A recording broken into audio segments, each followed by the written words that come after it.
So some of the financial advice, they're not financial advice. I talk about financial subjects, and only when you can be attributed with giving financial advice, then you become like what's his name, the Bitcoin crit kid.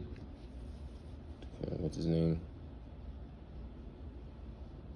Damn. Fuck.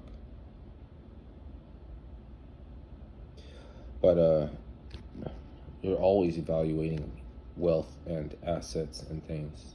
It's come ugly when somebody brings it up, like, oh, you need to go and be nice to so and so because they might be an asset or something. Like, that sounds like calculated. But you never stop evaluating assets even past the point where money is the pursuit of happiness, like financial security or something. You're supposed to like make a certain amount, and then after that, there's the pursuit of happiness has to be other forms of happiness. But there's one that you start with financial because you got to take care of certain things because it's impossible, right? But there's other kinds of wealth. So you're still pursuing wealth. You don't stop pursuing wealth once you stop pursuing wealth for the pursuit of happiness. You evaluate other things as wealth and assets that are not in the financial freedom area. But it's still wealth. It's still wealth anyway, still. Like, okay, so the phrase "I am that I am" is genius because his eye is on the sparrow. You know what I mean? So you know that the person who says this is genius because when you're trying to calculate what they're gonna do, you know what I mean? Because there's emotions that are tied to the market for wealth and assets as a store of intrinsic value for people trying to get somewhere, because assets don't do anything. They just sit there and do absolutely nothing. But that's what we need them to be. We look for a better asset to sit there and do nothing. And then we want to get exposure through liquidity, through finances, Like, we want to get that type of exposure from owning it that you acquire through evaluating other forms of intrinsic value. So I mean, but I mean, this is not an argument for like one's better than the other. Like, you know that at some point they're gonna run out of the need for gold in a situation that you would prepare for. Then your gold will be worth nothing, let alone whether or not you can eat it, because you could find ways, that it can help your physiology. If it doesn't involve eating it, maybe it involves what's it called, energy fields. I don't know if I wanted to go down that road, because certain types of premiums on gold are valuable just for the fact that you can study it. So like the context derivative of structure is achieved by gold wire in the way that it forms, which is different from the way that silver wire forms. And one implied the context of structure, and silver did not, because it accumulated through ionically, like pulled together, and gold pushed up, which means that there's ways that gold was both formed and also dispensated. Like, so it was like gold formed and arrived here from space, both ways. The gold that forms here forms on fissures from volcanism, right? That accumulates on certain minerals that it can stick to throughout the millions of years in these fissures in the earth. But there's also surface, is it the alluvial gold that was pelted, where the earth was pelted with it. But what I was getting back to, though, I have to get back to something. Where did I start? Oh yeah, okay. Well, I just took a detour to evaluate uh, something that people can argue whether or not it is an asset, and or whether or not it is an intrinsic form of wealth, but it's the best that we have. So therefore, I have to be into it. You have to want to be into it. Up to a certain point, when it doesn't matter, then you don't care. It's just like you don't want to fill your apartment or your house full of chocolate bars. I mean, I'm not going to tell you that chocolate bars suck, because that might piss you off. What if you're hungry? You're going to be like, well, fuck you. You know what I mean? Kiss my ass. I'm having me some old Snickers. Am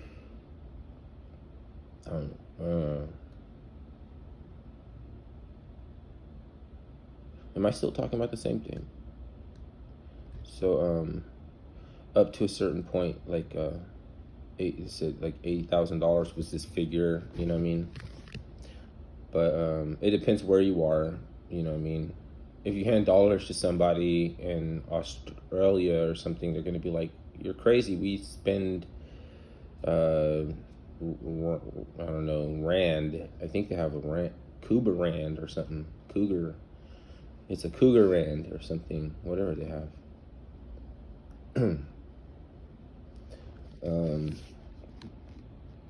That's South Africa. Rupees, ruples. Maybe there's another country that has pesos, I think, or some countries have like maybe 2 or 3 different currencies. They'll be trading like yuan and pesos or something. Yeah.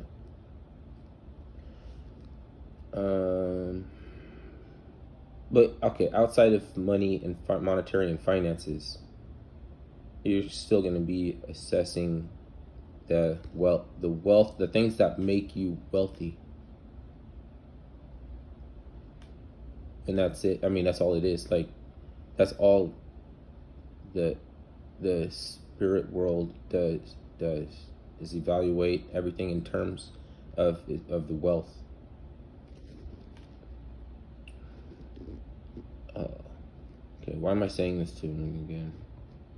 Because I know I go up against skepticism in opposition to the enthusiasm to start businesses and to talk about things that makes life easier, but because it seems like too much, then it seemed like too much to deal with, that you don't know that you're dealing with too much by ignoring it. You know what I mean? And those are just things such as like the technology that become hegemonic, the ones that everybody's going to use. I'm not trying to sell you it. Like, here's your plot in the quote unquote the metaverse. Yeah. I mean, there's variances between all the different types of metaverses. And then there's metaverses that don't require monitor screens for people to look at. For the Internet of Things on the low power internet devices on the Internet of Things.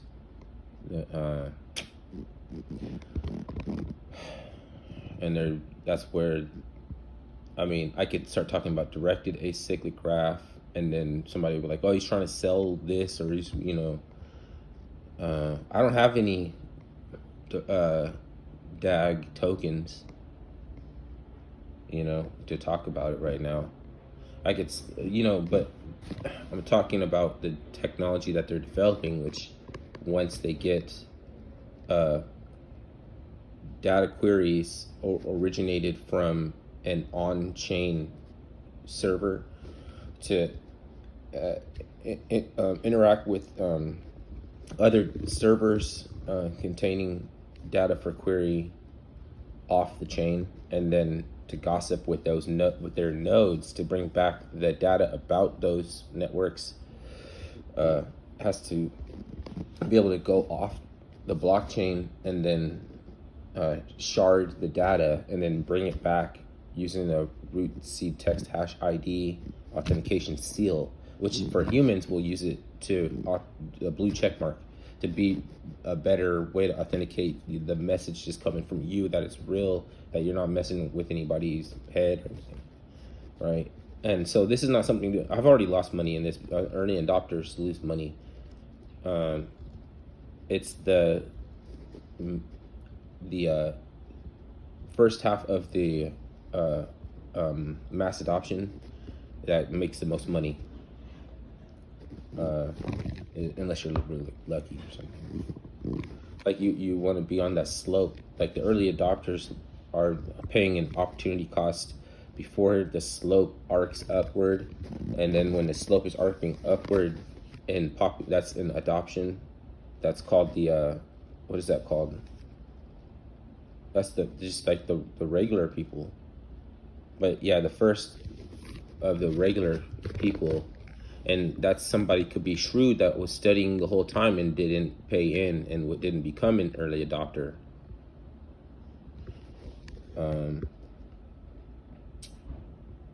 Or there's a couple of flukes too that can happen.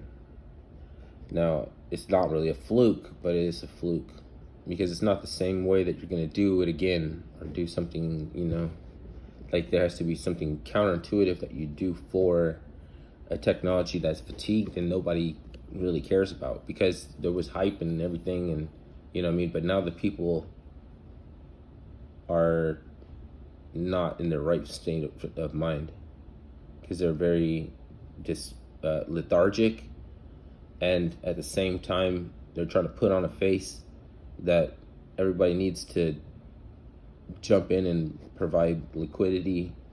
But what you need is to look for volatility, because volatility attracts volume, and volume attracts liquidity. And when the liquidity arrives, you'll be set up. You'll be all set up, and that's very easy to do.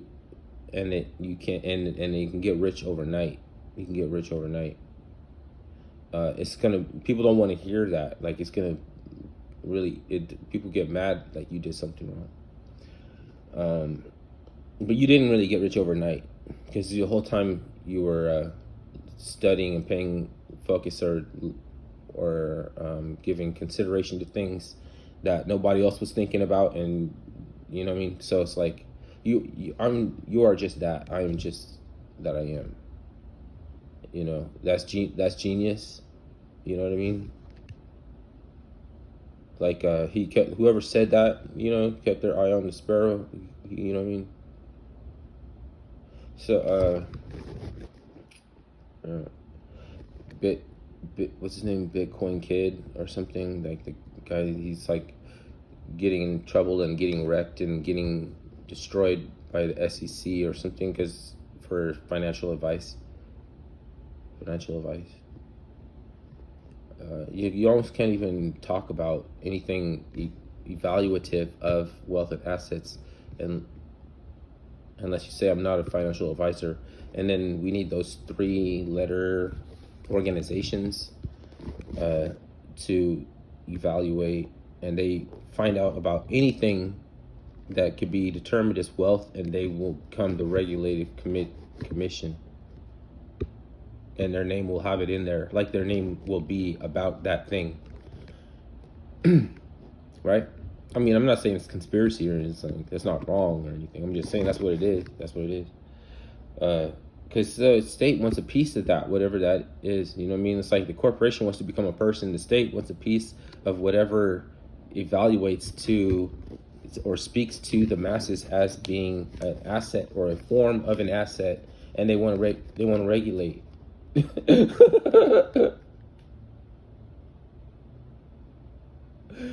is what have you. What are we looking at?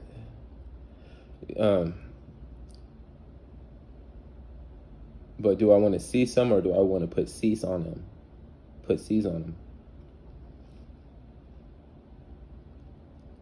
You know, like the Securities and Exchange Commission regulates what is a security, but even commodities are a little bit of security. It's just everything, it could be considered a security. It's just that when something starts to look more like a commodity than a security, then it becomes absurd, and to levels or degrees of absurdity, they have to shuffle it off to another regulatory commission. I'm not going to call it an agency. I don't know what is going on, bro. Agency is maybe could be something entirely different, you know. Agency does not require any plausible deniability. An agency has no need for an agency can don an air of aloof that one cannot, you know what I mean? Because aloof is not anything that you can fake. And if you actually ignore somebody or something, you can't know that you ignored somebody or it. It is, you are aloof. And so these organization that want to they want to form agency, they want to retain the executive powers of agency, and we have to refer to it as that, you know. So some things happens, like when I can't call something a thing, like when you say, like, okay, Hunter Biden, he when he went clean, he got sober, and then his father gave him all these new responsibilities, you know, I mean, Burisma, whatever. How can you call it that, though? You don't get responsibilities the second that you get clean and sober. You have to slowly rebuild all of your trust, and nobody puts no responsibility for you a long time, even after you're clean and sober. So how do you call it You have to call it something else than what it is. And the only word we have for it is like, oh, Burisma or something like that's supposed to ring bells forever or something like that. Maybe they just told you that shit so that you would be bitter and think something was askew. We already know something's rotten in the cotton, you know what I mean? But to give me something to concern myself with, as long as I am aloof, or maybe I don't want to know about that, because by knowing about it, that makes me weird. If I know what everybody wants to know and would desire to know that's being occulted from us, then wouldn't I be a fucking weirdo? So I don't want it. So they'll give us pieces of the puzzle, but it will be an immaterial reference. Okay, and you cannot evaluate because they want to regulate, but we need to find your balance. I mean, I need to find my balance, because I can't regulate anything without balance.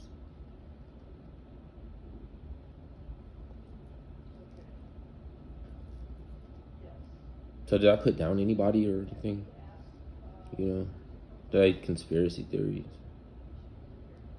You know, like, oh, you got to be wary. So and so's on the prowl, and they're really just not trying to get libeled or slandered or anything like that. Because I've been getting struck out on YouTube. I don't know if after this video, then maybe this will be the last time, you know?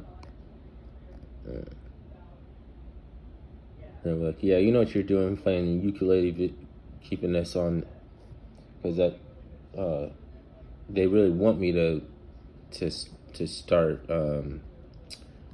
bucking and you know, having arguments, mental, you know, inside, you know, arguments and cussing and shit. And people like, oh, I'm gonna be arbitrary and agitate, and remember to agitate. Like, no, that's, you're gonna end up in a padded cell. You're gonna offend the people that don't need to be offended. That's why they call you an offender. You offend and you could be charged. It's a charge, you know.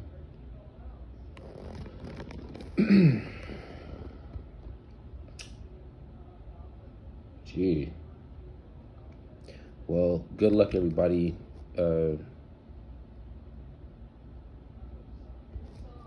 Shit. I mean, that shit seemed like it'd be like a little bit already irritating, you know? Like, I'm not even supposed, I can't even elaborate on it either. Like, go in on what is this? Like, go in. This stuff usually bother you. People need to pay you to listen to you or whatever.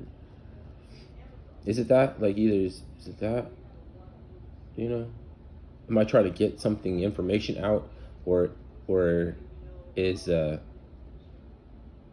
I trying to find a balance, my own balance? Like, what is this channel?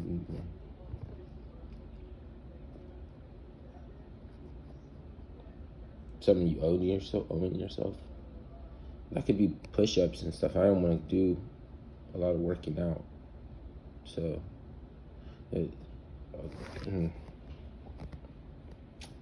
it's just suffering. Working out is just is like suffering,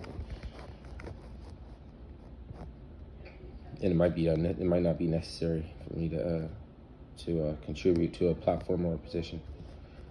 So that's why I be making videos. Plus, I have a metabolism. I never get fat, so I just turn into a frog. It's like turn into one of those. When I get older, I'm gonna look like a frog, man. All right.